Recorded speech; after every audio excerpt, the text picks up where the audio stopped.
This feller was selling one of those big awnings for van campers.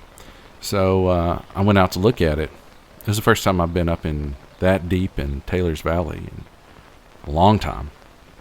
His house was in prime Creekfield woman territory. Oh, don't tell me you haven't heard. Everybody worth their salt in Southwest Virginia has heard about the Creekfield woman.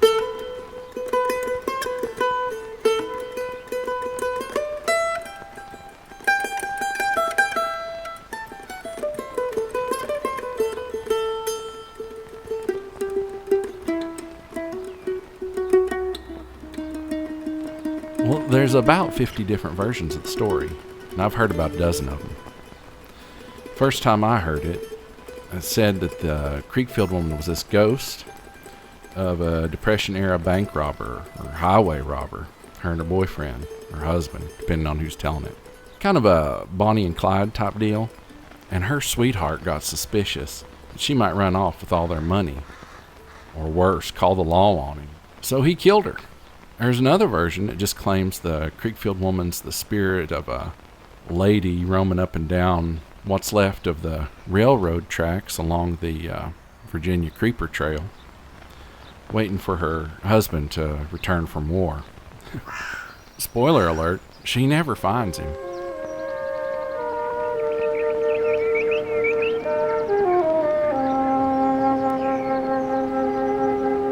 I reckon the most popular version of the story goes like this. Old Mrs. Creekfield lived up in Taylor's Valley with her husband. Back before the Creeper Trail was something you'd go hiking or biking on. Back when it was still part of the Virginia-Carolina Railway. Maybe somebody had an affair, maybe one of them had a bad temper, but for whatever reason, Mr. Creekfield flew into a rage and chopped his wife's head clean off with a hatchet. But that's only the first part of the story, because Mrs. Creekfield wasn't gone from this world, just disconnected from her soul, and disconnected from her head, presumably. Folks will often see her spirit at night, walking along the Creeper Trail, silently gliding along the train tracks, or, where the tracks used to run. She wears a frilly old-timey nightgown that trails behind her on the ground. Sometimes she seemed to be carrying her severed head under one arm, or holding it up by the hair. I even heard this one crazy story where a guy was driving through Taylor's Valley one night, and he saw a woman in white, with long black hair, standing on the side of the road. She was carrying a galvanized steel bucket. He stopped to give her a ride, and when she got in, he asked her what was in the bucket. She said, "Why don't you look and see?" And he looked in the bucket and saw a woman's head staring up at him. The woman in white began to cackle, except now she didn't have a head. It was the head in the bucket that was laughing. Most stories say the Creekfield woman carries a lantern in her free hand, and that rings awful true, because a lot of the Creekfield sightings involve unexplained lights along the Creeper Trail. Okay, now I've got my own story about the Creekfield woman. This was sometime in the early 2000s. I was home from college on fall break.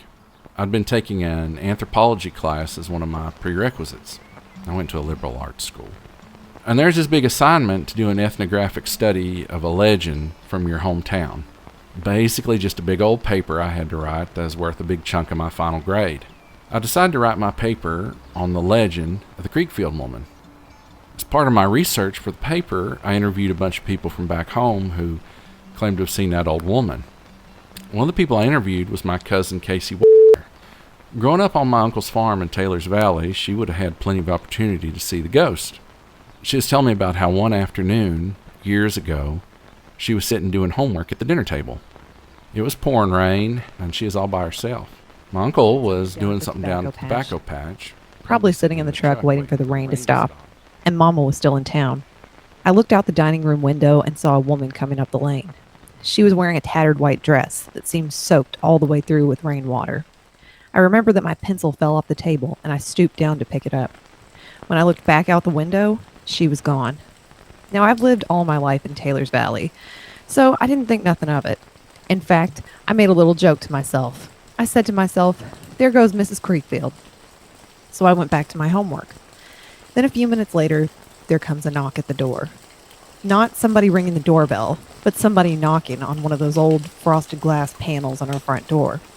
I got up and opened the door, thinking that Daddy had gotten caught in the rain and might have forgotten his keys. The door wasn't locked, though. So I opened the door, and there wasn't anybody there. It was just about 4 or 5 in the afternoon, hadn't started getting dark yet, but everything was gray from all the rain. I looked back up the lane, and I saw that the woman in white was there again. This time, she was farther down the lane than before and walking away from the house. I said to myself, guess Mrs. Creekfield changed her mind about coming to visit.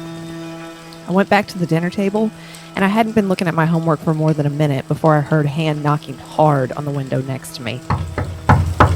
I looked up, and there stood the Creekfield woman. Her bloodshot eyes stared out at me, and she was signaling for me to come closer with her withered, gnarly finger. I fell off my chair and screamed so loud, and just as soon as I looked back up, she was gone. Vanished. I don't think I slept for a week.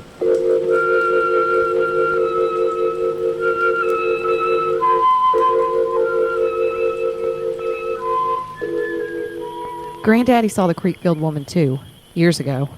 He said he was walking through the pasture that's next to the little pond at the edge of the family farm. He said he saw a twinkling light reflected on the surface of the pond water. He looked behind him because the way he was positioned, the light would have been coming from behind, from somewhere up in the trees, along a stretch of the abandoned train track. And this was before they'd converted it to a trail. And sure enough, he saw a woman in white holding a lantern. That was the twinkle. I asked him if she had a head or not, and he said it was too dark to make out anything, but her white dress and the lantern. He said he started walking towards her, but the woman disappeared into the trees. He walked to where she'd been standing and found an antique lantern there on the ground at the very spot where her feet would have been. Then Granddaddy took the lantern home and hung it up in a shed. He said that every night after he picked up that lantern, he'd see the Creekfield woman standing over his bed just staring at him until the first light of dawn. He figured that maybe she wanted her lantern back. So one night he went out to the shed and lit the lantern. He sat on a stump calling out for Mrs. Creekfield until almost midnight. Then he saw the outline of Mrs. Creekfield's specter drawing closer and closer, gliding toward him. Granddaddy said that he got a good look at her this time. She was holding her severed head beneath her arm. It was caked with blood and covered with long, matted black hair. Her nightgown was fluttering in the breeze, even though there wasn't any wind that night. She held out her withered hand to him as if asking for something, like somebody might hold their hand out for a tip. Granddaddy pointed at the lantern and asked, "Is this why you're bothering me?" The head under the ghost's arm smiled at him as if to say, yes. Granddaddy handed her the lantern and said, "All right then, I'll trade you. The lantern for my freedom. You take it and get. Don't bother me again." She laughed and took the lantern by the handle. He said her laugh sounded like broken glass being dragged over a railroad track. And then she disappeared. Granddaddy said he never saw her again in his life. Of course, I think that whole thing was a load of bullshit. Granddaddy never let the truth get in the way of a good story.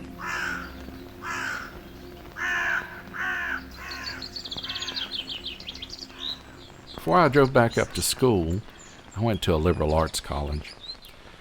I decided to drive up to my uncle's farm and take some pictures. Figured I could scan them and paste them into my final draft of the paper to pad the page count. It was a gray and gloomy day. It rained for about 2 days straight, and even though the rain had stopped, the clouds and the mist hadn't moved on yet. My aunt and uncle were off on an errand, and Casey was working, so it was just me down there. I had me an old Polaroid. This is in the days before ever a cell phone had high-quality digital cameras in them, and was meandering around, taking pictures.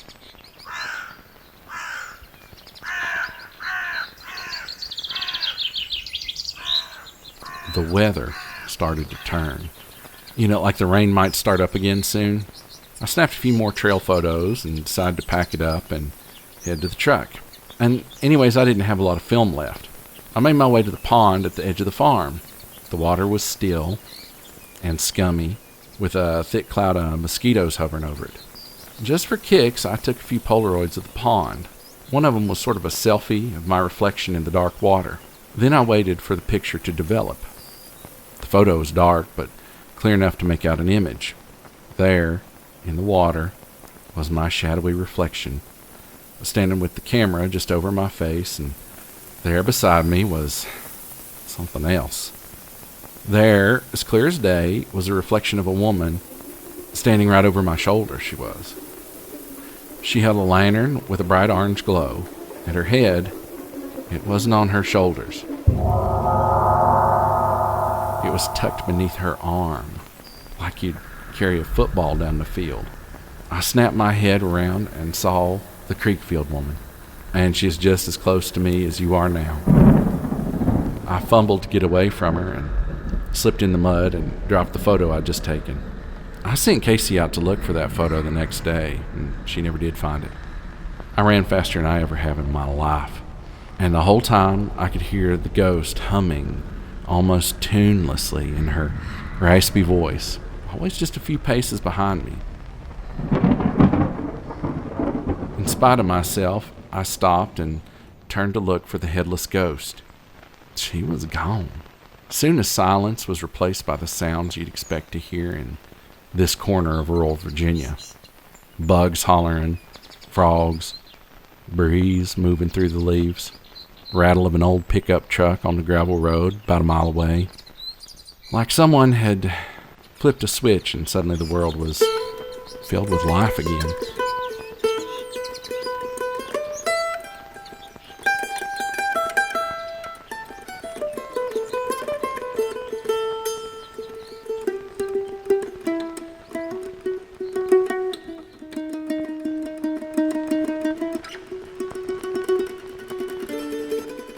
I drove back to school the next day and tried to put it out of my mind, but I still had to write my paper. And every night, until I turned in my assignment, Mrs. Creekfield haunted me. Sometimes I'd be walking to class and I'd hear her humming that weird tune over and over. Whenever I was alone in my dorm room, I'd keep the TV on for fear that without the background noise, I might hear her walking and humming outside my door. I wrote my paper as quickly as I could, just so I could get the whole thing behind me. And then I went to scan my photos, and I noticed things in them I hadn't seen before. Lights.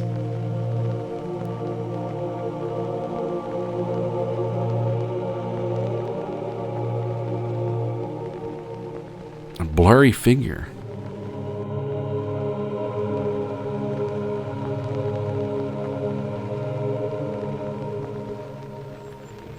Maybe I'd managed to photograph the ghost after all. Well, anyways, I wrote the paper and I think got a B+ on it. And that's my Creekfield woman encounter. Everybody's got one. And, I never did buy that awning for my van either. The guy's asking way too much for it. It looks like a damn little dog.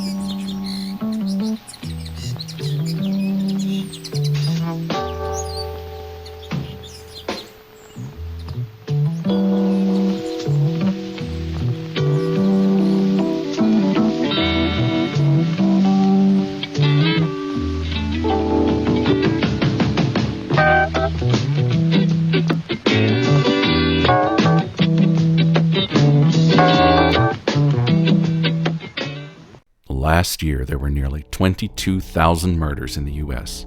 Not surprisingly, more than 200 true crime podcasts launch every year in the U.S. alone. There's no shortage of crimes and no shortage of crime podcasts to cover them, but none of those shows have the heart of our true crime podcast. Thank goodness. Well, hell, they didn't even have seatbelt laws back then. He never wore seatbelt. Yeah, it's fine. He could not remember exactly what happened and thought that he had blacked out. That was about it. That's all he could tell officers. No. He was drawing things saying the thoughts won't stop. I want to see how this plays out. It's heartbreaking. Isn't it time you made our true crime podcast your true crime podcast? Our True Crime Podcast, available on all your favorite podcasting apps. Hey, what's up, you guys? I'm Catherine. And I'm Haley. And we are Saturdays Are for the Ghouls, A podcast on the Podmoth Network. We cover all things spooky, like horror movies, true crime, the supernatural, and spooky stories, in the most chaotic way possible. So join your favorite ghoul friends every Saturday wherever you listen to podcasts and become a spooky babe. So spooky babes, we'll see you in your nightmares. Hi there, I'm Kona Gallagher. And I'm Ethan Flick. And together, we are the husband and wife team behind And Then They Were Gone, a true crime podcast about unsolved missing persons cases. Each week, we take a deep dive into a case that I have researched and written about and that you have never heard of. Right. And I react naturally and usually leave you with a whole lot of stuff to edit out of the podcast. Very true. But I do love getting your analysis and a fresh perspective on these crimes that I've been spending so much time learning about.